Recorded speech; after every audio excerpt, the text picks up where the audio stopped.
everyone, welcome back to Starkey Farmstead. So today we're going to talk about what 3 states are the best states to homestead in. Guys, have I got a doozy for you.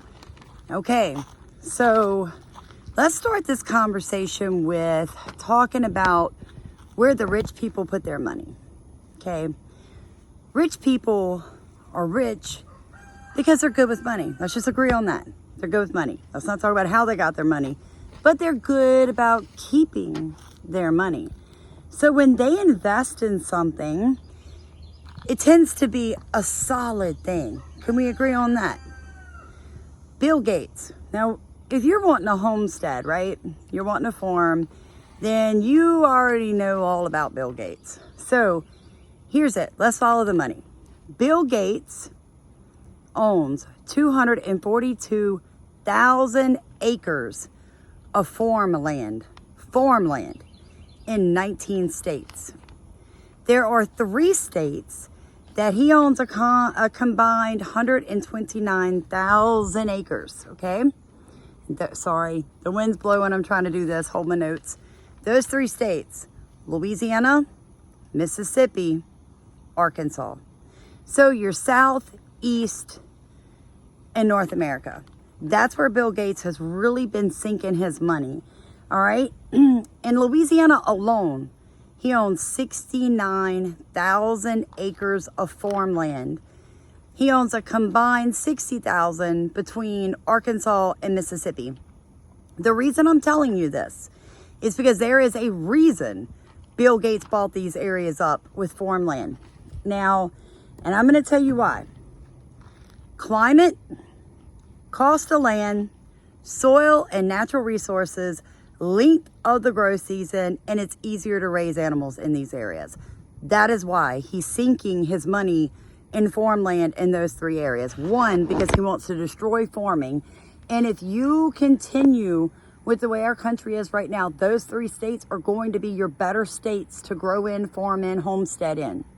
Just because of how productive those states are and how easy it is to move in and get established in any one of those 3 states. So Bill Gates knows this, and it is why he's buying up all the land. Me personally, I think Louisiana is the #1 state for homesteading because of the things that I just mentioned to you. I literally have a 7-month to 8-month hot grow season for spring and summer. Throw in there about a month or 2 for cold vegetables, and then I only have 2.5 months that I really can't grow much in if I don't have a hoop house or a greenhouse, okay? We have a lot of natural resources here. It is a very rural state in the sense we have a lot of woods, we have a lot of wild animals.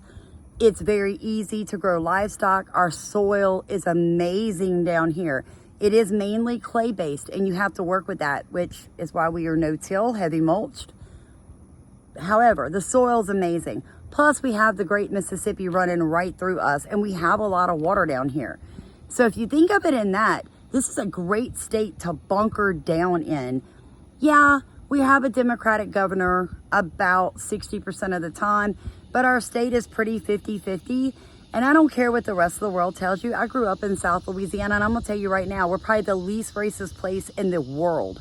We are a combination of coon-ass, redneck, black, white, Mexican, Cuban. We don't care. We don't care. We just wanna eat. We like our music. We like our food. We love our Jesus. That is Louisiana. We are a hunting, fishing, outdoorsy state. But guys, if you can't hang with the humidity and the heat, don't come here.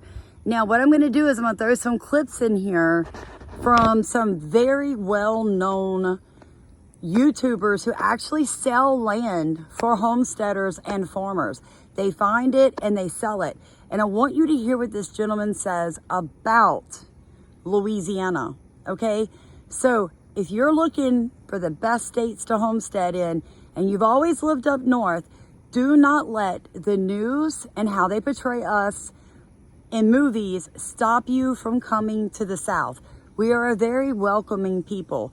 I would say we are more welcoming than you guys up north, because I've done a lot of traveling in my life and I've been around the world, and I'm telling you, all around the world, I am always thankful to be home in Louisiana, mainly for the food.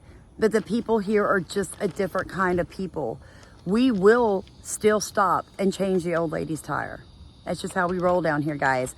We like our guns, we like our dogs, we like our big machinery, and we love to have fun. Now, if that's the kind of lifestyle you're wanting to live, where people still know how to use their hands and are still God-fearing people, then you need to come down to Southeast Louisiana, because we are that state. I do want to point out, before I throw these clips in here for you guys, did you guys know the Chinese party now owns more farmland in America than any other country? Chinese own more of our farmland than any other country. First off, I want to make a point here. America is a sovereign country. I don't know who in the heck thought it was a good idea to start selling our actual sovereign land to other countries, but the land belongs to the people in this country. That's why we are a constitutional republic. Guys, quit putting in people in government who are going to sell us out to the Chinese. I just wanted to point that out. Between Bill Gates and China, there's not a whole lot of land left for you and I. But let's share it. Let's get our homesteads done. Enjoy these clips. These people know what they're talking about. Listen what they're saying about this country and where you need to go if you're wanting to get in this lifestyle. Please like, comment, and subscribe. In Australia. And it's been amazing what we found. And we found that there's just some states where there's insane opportunity. Like, if you look at, if you want to get on the land, if you want to get out, and say you're in the US, which is the vast majority of people who watch my YouTube videos, the best place to be in the US, as far as a region, is the Southeast. The climate is amazing in the Southeast of the US. So I'm talking Alabama, Louisiana, Mississippi, northeast part of Texas is one of my favorite places. Arkansas, not really Florida. You can't really find any good deals in Florida anymore. I'm going to come down and feed these birds. Location. Doesn't matter if you like the state. Doesn't matter if you like the weather. Here's what really matters. What are the food policy laws in that state? Are there any livestock regulations? How about, is the sheriff behind homesteaders? Because we do have a short on that, and it's something that you might want to look into. Can you have a weapon? Now, a lot of you are going to say, why do I need a weapon to homestead? Catch our videos on our rabbitry being attacked by 7 stray dogs. So guys, a weapon is a big, big part of homesteading. Whether you like that or not, it is a reality of homesteading. The next thing would be, what are the private property laws in that state? What does it say about you having privacy on your property, you having the right to slaughter your animals on your property? Those are the most important things about location, in my opinion, because I honestly believe that you can garden homestead anywhere if the law is behind you. But if the government or the state won't allow you to do the things that you need to do, then you just wasted your money on purchasing property in that state. The second mistake that I see people making when they're purchasing land to homestead is size. Everybody wants land, but infrastructure and startup costs are huge for this lifestyle, guys. Some things I've noticed is everybody's like, how much land do I need to homestead? How much land do you have? Because no matter where you are, we can show you how to homestead on that property that you already have, or on small acreage. So don't let size be the determining factor on whether or not you purchase land to homestead. The third mistake that people make when purchasing land to homestead is very easy. They move. Yep, you heard me right. They move. Guys, if you aren't already learning to homestead right where you are, you could homestead in a city. You could homestead in an apartment. You could homestead on 1/8 of an acre of land. So if you want applying homesteading practices already where you're located, don't move. Start learning about what you're fixing to get into before you purchase the land. Mistake number 4 that I see people make when purchasing land to homestead: debt. I can always look at analytics on YouTube, so I can always tell where I lose viewers. And the majority of you are going to turn me off right now. Do not go into debt to homestead. Don't do it. This is not that type of lifestyle, guys. This is make it or break it.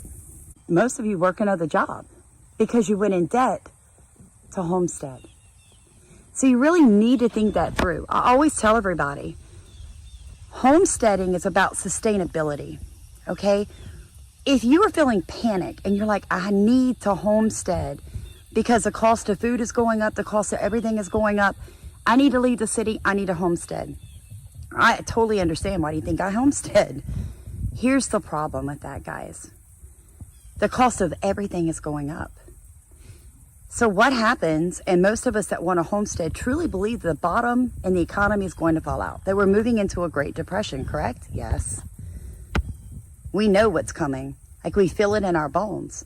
But if you go in debt to get that dream, if you go in debt to get your land, and everything crashes like we all honestly believe it probably will do, how are you going to continue covering the mortgage on that property? So essentially, you're going to be homeless. And you're going to be worse off than if you'd have stayed where you are, paid off all your debt, cut your credit cards up, and saved to purchase the land with cash.